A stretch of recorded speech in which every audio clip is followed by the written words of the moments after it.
السلام عليكم 你好 مع السلامة Oi Hello Selam Hello สวัสดีค่ะ Selam مرحبا Hello. Hi. How are you? Welcome to International Student Stories, where we share authentic stories from international students studying in the U.S. My name is Simon Hamlin. I am your guide on this journey. Together, we get to explore international students' dreams and passions and the impressive things they do to help shape our schools, society, and the world. Thank you so much for joining us. We made it. This is our very first episode. Let me tell you, there is a lot more that goes into this podcast thing than I ever anticipated when we first started working on it. But it's all worth it because we get to hear the stories of international students like Pietro Rossini, who we'll meet in this first episode.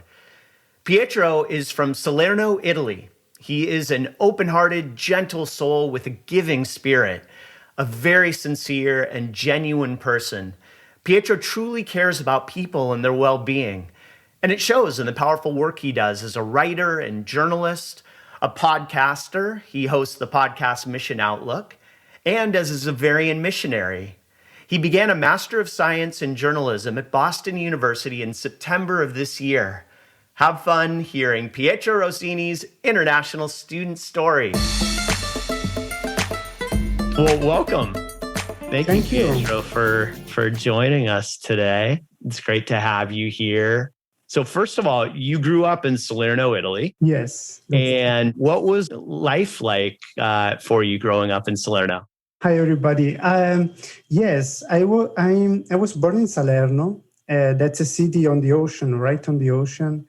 And my family has a house on a hill that from that house you can see the ocean from there. So basically, I can say the ocean is kind of home for me. Also, when I'm here, soon connect with my house because it's the outlook that I had in front of me on my house. So something that reminds me of my infancy, my childhood. And in Salerno, mostly I have all my parents are there, all my relatives are there, my parents, my relatives, only my sisters. My sister, she's older and she lives in the north of Italy. Salerno is in the south of Italy. Basically, I lived there until I turned 18, because at that age, I joined the Xaverian Missionaries. Since that time, I left my city and I lived in different parts of my country or in different places abroad.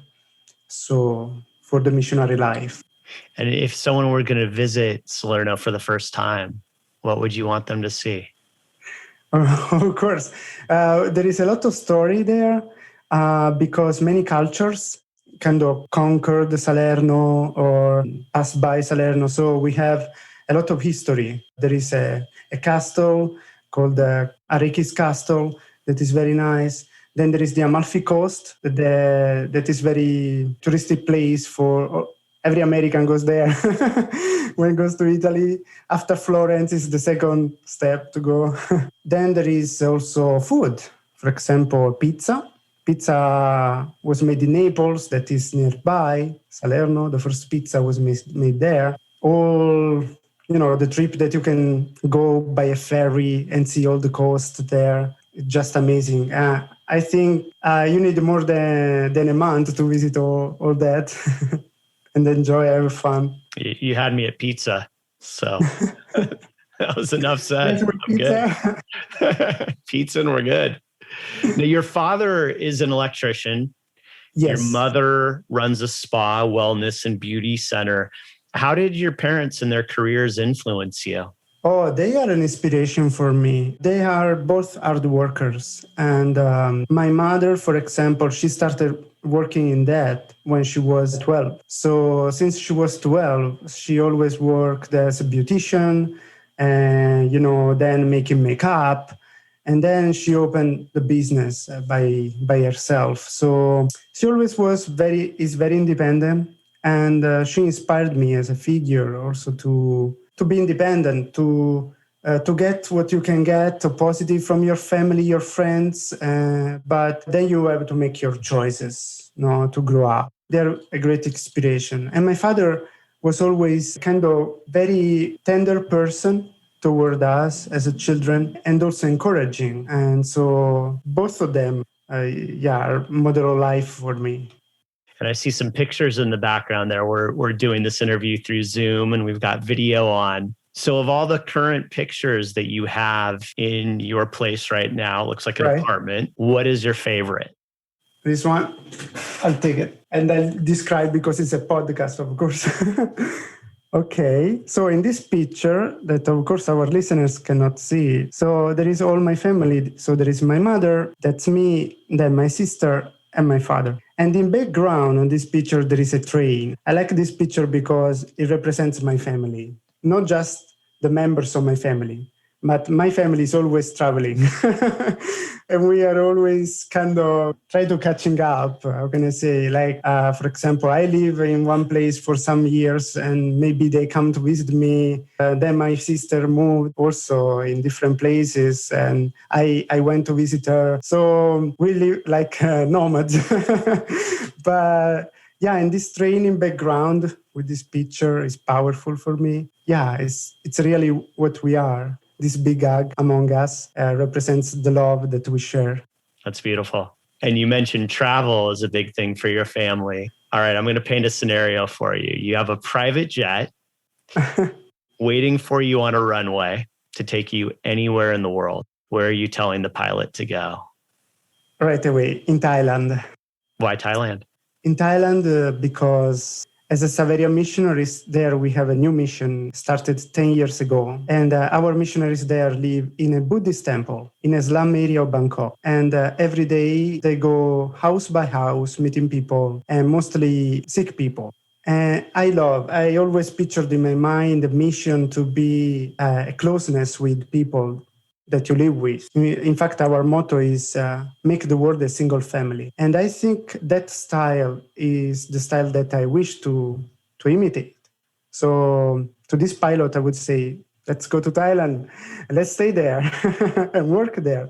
Have you been yet? Have you gone to Thailand? Never. To Thailand, never. I was actually there when COVID hit. Oh, no kidding. Yeah. I flew back from Thailand after COVID. Wow. First started. I spent a month there. Beautiful place. Yeah, I hope you get to go. Sounds like you will at some point. Yes, for sure. What are you most grateful for? Nice question. Gratitude for me, it's everything. It's part of my spiritual journey, I guess. A certain point in my life, first, when I was a teenager, I was very anxious, kind of looking for answers a lot, and also complaining for what I missed, what I don't have, At a certain point of my life, I understood it is more important to focus on what I have than what I don't. And also, what I have is not because of my effort, because I deserve it, but it's a gift. And the best gift that we have, and I'm grateful for, is life. And I always remind myself, I say, if I don't, nobody has, a desired or wish to be born, Everybody was just born. And so I say, life is a gift. And if everything comes from life, so everything is a gift. And I'm grateful for everything. This is the source of my joy, mostly. It's and when, for example, there are some bad times, in life, when it's difficult to be grateful for, it's like an alarm, It's kind of a sign. Okay, be careful. Maybe you are focusing too much on some stuff that are not so important, and go back to be grateful. And I think that, it's a simple way of life. It's not, to wish to have who knows what, but really it makes me happy. You say it's simple. It's simple. It's just not easy. It's such a challenge a lot of times, but you said it beautifully. And when you do hear those alarms go off, when you're not feeling that gratitude, do you have certain tools that you use? Do you have certain things that you do to try to refine, to rediscover that gratitude? Sure. What helps me a lot is meditation and prayer. And because, with meditation and prayer, you can say everything. There are different kinds of prayers or meditation. what I mean with that is really to sit down, to remember your day, for example, and in this day, what I'm grateful for. This reminds me sometimes, because sometimes when we are sad, it's because we are too much worried about something, and we give too much importance to something, and we lose the whole picture of our day or our life. So reminding that my life is not just that problem, for example, but there is something else. It's a good exercise, very practical, that helps me to go back to that gratitude. And also another one is walk in nature, like hiking, for example. I love that. If possible, close to the ocean is better because also, as I said before, reminds me to my childhood. But, nature, when you see nature, you see this power that overtakes you. It's bigger than you. You can just imitate. I totally agree. You had talked about your parents and the influence they had on you. Who are some other people, or is it your parents who you would consider the most influential people in your life? The people who you would say are most responsible for making you are the person you are today? Oh, there are many in different steps of my life. One is for sure the first missionary that I met. And it was important for me because it showed that the world is bigger than my family, bigger than my town, bigger than my country, and invited me concretely to go out and, for example, to have an experience of mission. And I went to the Philippines and I met a new culture, the challenge of a new language, and also see the work of the missionaries there. And also many other people that, for example, a friend that is Muslim, the encounter with another religion different from mine, to see how beautiful it is, for example, for them, for Muslim, that they are very faithful to the 5 prayers that they have. That challenge sometimes also my being Christian, and sometimes, to forget the commitment that faith requires. Also, other relatives. My uncle was my first catechist as well, so that introduced me to the faith. Was very important for me as a figure. High school friends, for example, we are still in touch with them. And even though we are going to different paths, we have different lives, but we are still in touch. And when there are very important moments of our life, we try to get together and to be present. It's nice. I mean, these are those friends that you will never forget. And it's not someone that you just meet. It's part of your life because you grew up together with this person. So they're very important for me as well. When you're looking for advice on a particular topic or something that you're working on, is there one person in particular that you would go to? Not one in particular. To tell you the truth is, I try to find advice where I live. So more, for example, now here in the US, some people that I met that I think can be a good friend and can help me. But yeah, I try to be more local for advice or matters and for different topics. And of course, these people can change. And I change also. Because when you are in a different environment, you have to adjust. And so constantly, you are not the same. There was it's not about the question, sorry, but I think it's important. I got a suggestion once before leaving Italy from another fellow missionary. And he said, I hope that you will never change. And during the time, I said, no, this advice doesn't work. Because if you don't change, it means that reality that you are living is not challenging you, is not giving you anything. And what will you get from this experience? So nothing. I feel more like life is a continual growth, no? And so when you live a challenge also, for example, new culture, new language, new people, if you don't adjust to that culture, you die. I mean, not in a literal sense, but you don't live the experience. You don't live really there. So speaking of death, this is a kind of an awkward segue, but Oh, wow.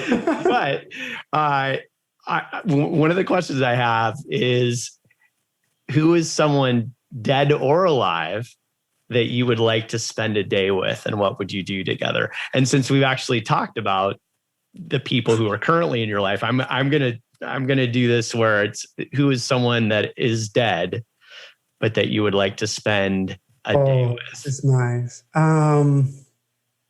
Wow, that's a great question. Really, I never thought about that.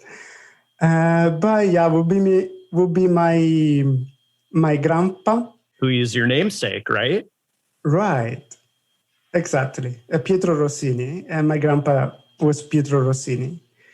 So he died when he was 74, but he was very young inside, in the spirit. I don't know if you know, I don't know in English how we call this. It's a car, but it has 3 wheels, you know? And like a pickup, so behind you can put stuff on. So he always went around with this pickup.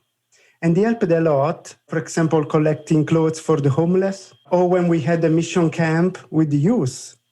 He was always involved. He loved to stay with teenagers, with young people, and he was 74. So yeah, he is a great person. And I speak in the present, in the present tense, because I think he's alive. I mean... So he is alive.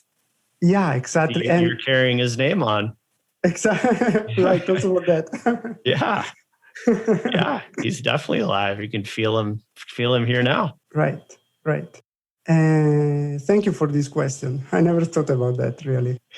Now I'm going to continue on the death path. Oh, wow. So when you die, where would you want to be buried? Or, and if you decide to, and I don't know if, is this in Catholicism, can you be cremated? Yes, we can. Okay, so if you were cremated or buried, if you were cremated, where would you want your ashes spread? If you were just buried, where would you want to be buried? I think wherever I am, because my life is very not static. So I don't stay in one place, right? So wherever I am, wherever I will end my life, is there the place where I should be buried? Can be wherever in the world, right? Because my life would bring me very far from my country as I am now. And also, you know, we as missionaries, we sign also something before the vows that we take, that we will be buried in the place where we die. So this is also part of my community style. And it's also, you know, to be part of the people, you are assigned to a country, for example, for a mission, and you become part of that people.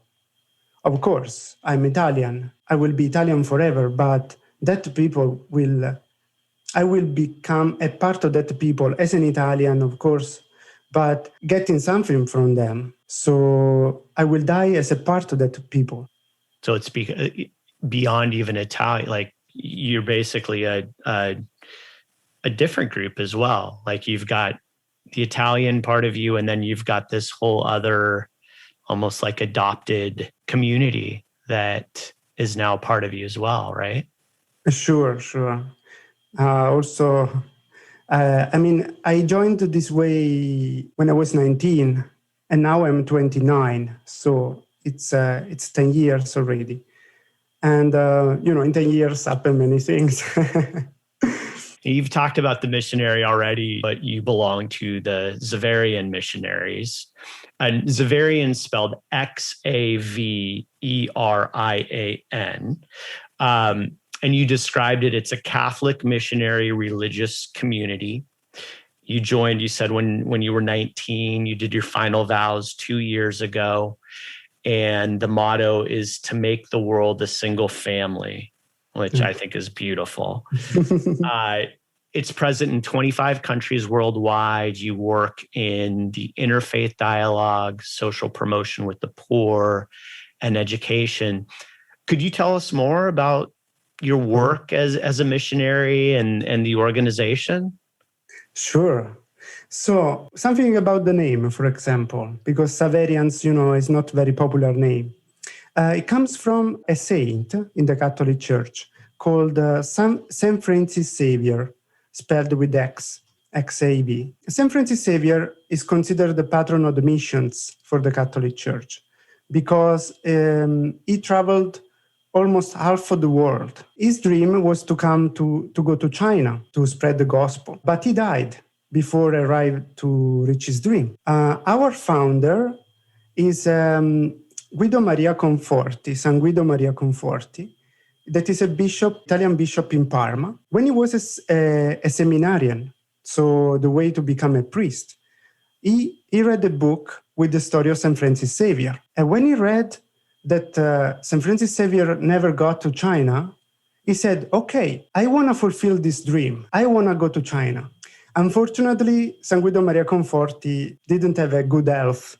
So he was sick. He couldn't go to China. And he said, okay, if I can go to China, I will create an institute for people to go to China. And so the Xaverian Missionary in the beginning worked for 50 years only in China, exclusively. And the mission was to spread the gospel in China. During the years, our institutions evolved in different ways. And now we conceive the spread of the gospel in many kinds of works. For example, education, for example, the care of the poor. We mostly are present in environment. We live with the poor. We live in villages. We live close to the people. We don't have any possession. We just, our own possession is our house where we live. But the difference with other organizations is that we cannot have hospital by our own. So we can build an hospital, but it's not ours. We can build a school, but it's not ours. So we don't possess that. And this is a kind of freedom, because also our goods, for example, everything that we have, we share together. So we put everything in common. And we are available also to go everywhere where the organization sends us. And also we are specialized in different kind of subject. For example, I'm here in the US to study journalism, so to master the communication skills. But others are studying medicine, others are studying, to become a teacher or to become nurse or social workers or different kind of whatever you can think that can be useful in the missions. How did you first get involved? What compelled you to start working with the Xaverian Missionaries? Was the meeting with one of them that was a priest, missionary, and a Xaverian missionary and priest. What touched me was the style. Before that, also the priests that I met were very, cold, no? But the style of this priest was different. He was very close to us. He was very friendly. He was working with us, working physically. This struck me. I said, wow. Then he showed me the possibility, the opportunity to go abroad, to live abroad. And this attracted me. And then I met in the Xaverians that there are Xaverians from all around the world. I lived in community with people from 6 different countries. And I said, wow, this is my dream. I mean, I brought this dream inside of me. I saw this person that showed me it's possible. I can reach it. And I think the best experience that I lived so far in the Xaverian Missionaries was really living in an international community, because you share everything with people from Africa, Latin America, the US, Europe, Asia, and all the richness of different cultures are brought together because you study together, you pray together, you work together, and everybody with his own style. And that's the other thing that attracted me to the Xaverians is that we are not photocopies. We are not copies. We are original. So you can find a Xaverian the same of another, because also our training kind of push us to become ourselves and to show the best of ourselves, to be the best of ourselves. And that's powerful. And what I want to say is that we are men and women, because there are also women, not perfect, not at all. Everybody with his own defect, but living in community and accept each other with his own, bad and good moment. It's something powerful. It's an experience that gives you confidence. And that living in community and sharing also your bad moments with the community helps you to overcome your fears. It's like in a family, no? When you have the courage to speak with one each other, when you can talk with the other, what is wrong, what is good in your life, it's something that brings you to understand better yourself and to give the best of yourself to the other. And family is kind of the ideal, no, to try to reach together. Yeah, it really is. It's so powerful. And hearing you talk about it, it's just a great reminder of how powerful it is to have all of these different cultures and celebrating people's differences and at the same time bringing them together and learning from each other.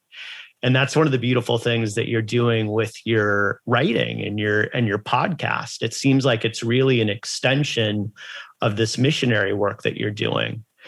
So I'd love for you to talk a little bit more about that, the podcasting and the journalism that you do. It's so intertwined with your missionary work. So it started not as a mission. It started during the pandemic. So during the pandemic, I arrived in the US in January 2020. So the pandemic started 3 months after that. So we moved online, everything. So also my ESL program moved online. So I was looking for ways to, master my English. And I said, why not a podcast? So I started like a game, to challenge myself, to set a goal. Okay, I want to publish an episode every week, an episode every month, but just to have a goal and speak English, and talk about stuff that I like. Then I started to interview people, and that's what I enjoy most. I found out that I enjoy so much interviewing people, listening to their stories and learn a lot about their lives. And I said, why just writing these stories? I can host them on my podcast. So I started to make interview in my podcast. And about interfaith dialogue, so I have stories of people of different religions. They speak about topic very current. For example, Black Lives Matter. I interviewed a PhD that is a Baha'i faith, which is a faith that not everybody knows, but they are very involved in racial justice. So I interviewed her about that. I also felt the necessity to include the LGBTQ community. And I interviewed a pastor that is a lesbian pastor, and she shared her struggle sometimes to be a lesbian and be recognized as a leader. So, LGBTQ leadership is another topic. And also many stories from our missions. So I interviewed our missionaries in Thailand, Indonesia, Philippines, all around the world. And the last episode, I think, is very original. And I think I will make more episodes like that. And I didn't make it by myself. It was an idea from Colombian friends. So they said, why don't make an episode about what's happening in Colombia? Because the government is censoring our people. So I give them voice. I found Colombian that could speak English because my podcast is in English and tell their version of the story, their perspective of the story. What's happening in Colombia? What's happening in your country with this protest? Why people are demonstrating in the street? What's happening there? And I think it came out a very nice work because there is not my voice.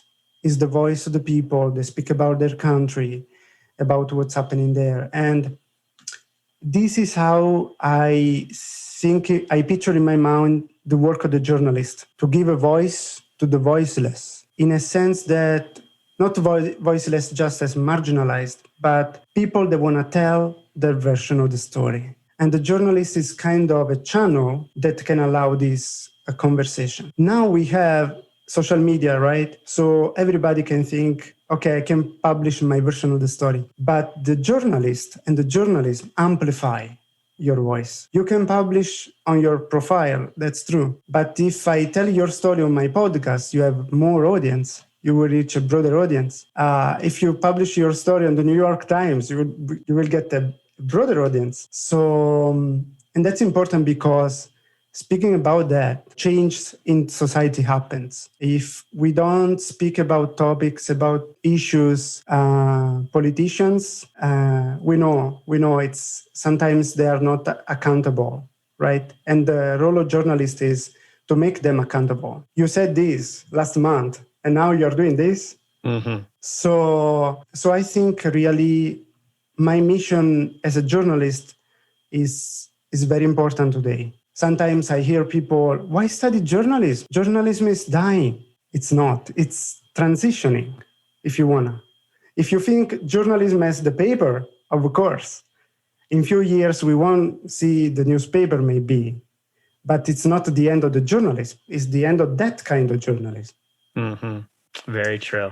And that episode that you're talking about, so I listened to part of that, and it felt very much like an NPR. Do you listen to NPR at all? Yes, I love it. It felt very much like one of those type of episodes. Just the protesters in the streets. I remember that audio, very powerful. And so, yeah, it really, you really are bringing those voices to life and sharing those voices. Do you have a favorite interview that you've conducted, whether it's in your podcast or I know you've done some interviews for Study in the USA and our blog. Do you have a favorite? Yes, so far, yes. I have an investigation about the new law for au pairs in the US, in Massachusetts. I got interviewing 6 people for that interview. It was very interesting because each of them told me the story, and they were kind of eagering to tell me the story because it was about their wage, what they earned, their job. I felt and like for the listeners, they were making, what was it, like $4 or $4.50 an hour? Right. Well below the $13.50 minimum wage for Massachusetts. It's crazy. And in Massachusetts is the only state now who gives the minimum wage to au pairs. So in all the other states, au pairs earn $4.5 per hour. That's it? That's it, right. Is that because they're getting housing? And is that supposed to set, like, how do they justify only getting that much?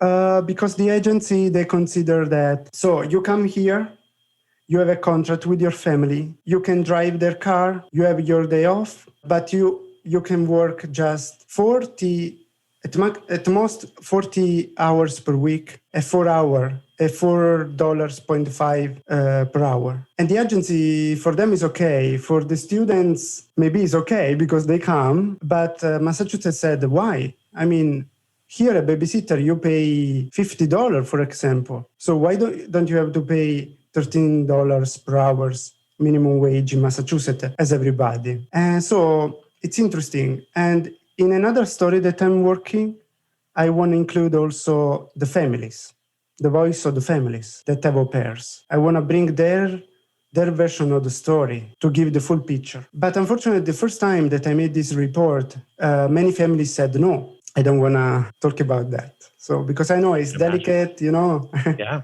doesn't make them look very good. Right. Yeah. I found now a family that want to talk about that, and we shall see how it works. Mm-hmm. Well, I'm looking forward to the follow-up stories on that. Yeah, it's a really fascinating topic and one that needs to be brought to light for sure. Now, in a September blog post on Study USA website, studyusa.com, it's called Remote Learning, Hurdle or Chance. You talked about the pandemic, and you ended the blog with a quote that I loved from Charles Darwin. You said, "It is not the strongest of the species that survives, nor the most intelligent that survives. It is the one that is most adaptable to change." Right. What's most challenging for you when it comes to trying to adapt to change, and what helps you adapt to change? Interesting. I think we spoke about this during this podcast so far. No, the word change, came across all the episode, and I think it's part of our being human, because change for me, what I see as change, I see change as a fruit of the relationship. So for me, you change when you are in a relationship with the other, and there is an exchange between two people, between a group among a group. So if you don't change, means that you are not in a relationship. And if you are not in a relationship, you die. This was one of the problems of the pandemic, because it brought us apart, set us apart. So everybody in his own house. The only way to connect each other is through Zoom, through internet, through social media.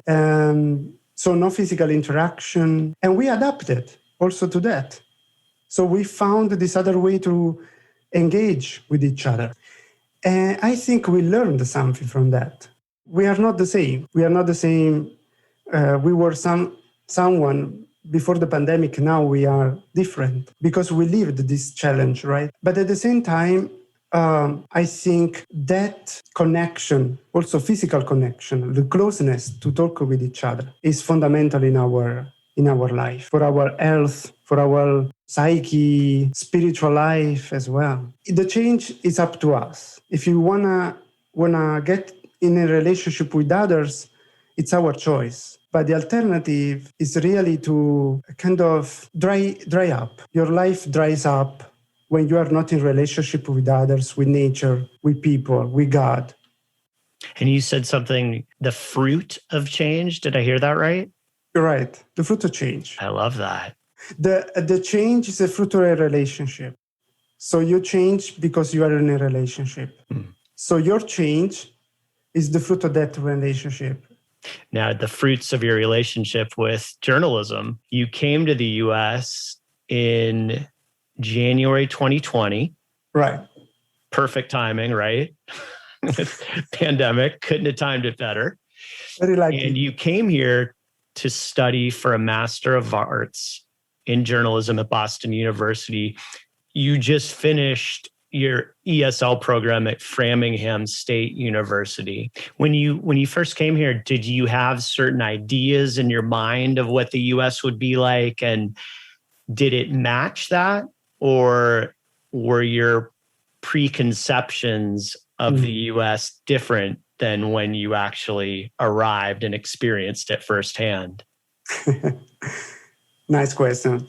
I had the idea of the US like a place where you can find the whole world. This was confirmed. I think is one of the aspects of the American culture that I love the most. I think the US has this vocation to bring people together. But then I found out also that it's not automatic. So sometimes there are, ghettos of people that comes from one place or another. Sometimes they don't like to mix each other.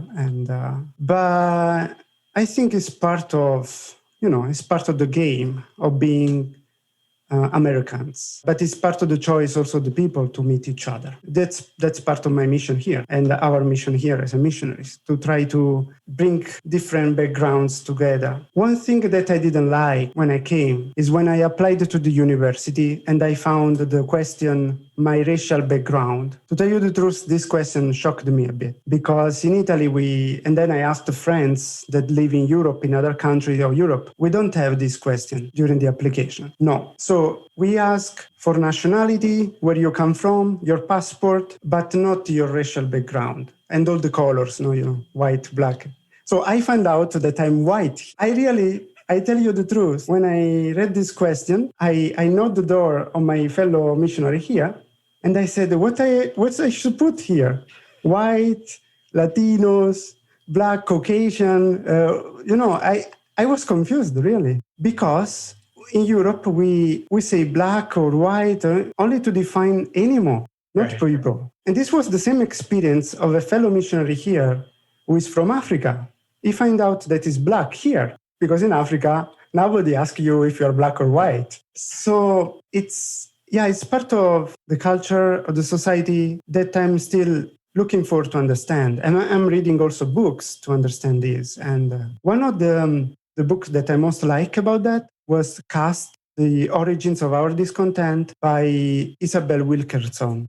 She's an author of New York Times. She's African-American, and she writes about, she compares the caste system of the United States, the caste system of India, and the caste system of the Nazis in Germany. What shocked me, and I didn't know, was that the Nazis came here in the US to learn how to make differences between races, among races. I didn't know that either.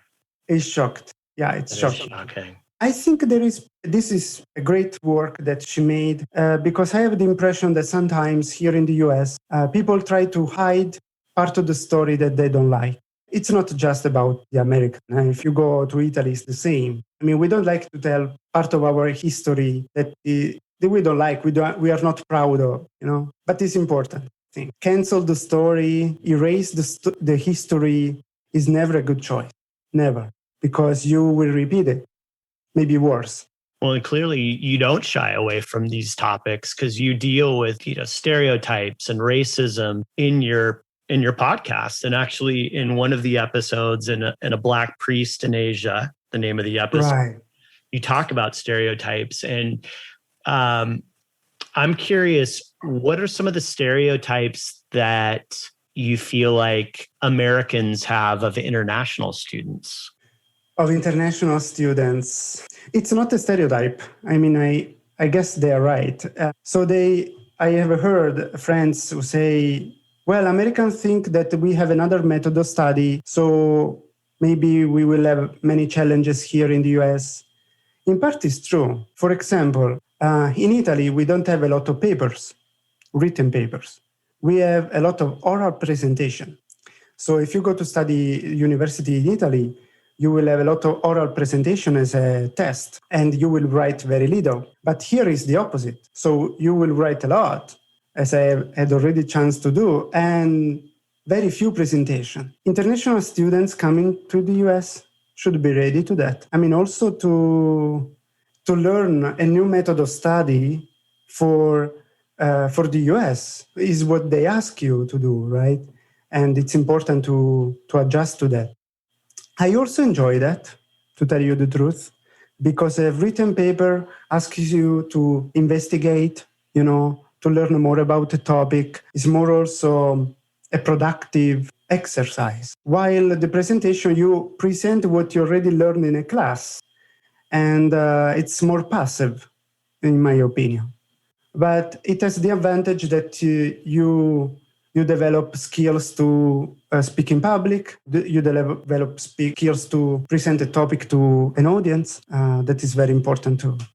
Since you've been in the US, are there certain things that you find are easier than back home in Italy? And on the flip side, are there certain things that you find much harder? Well, at the beginning, of course, the language was a barrier. So, when I went to grocery store, I tried to go to automatic cashier to avoid, But then little by little, you try to, let's do it.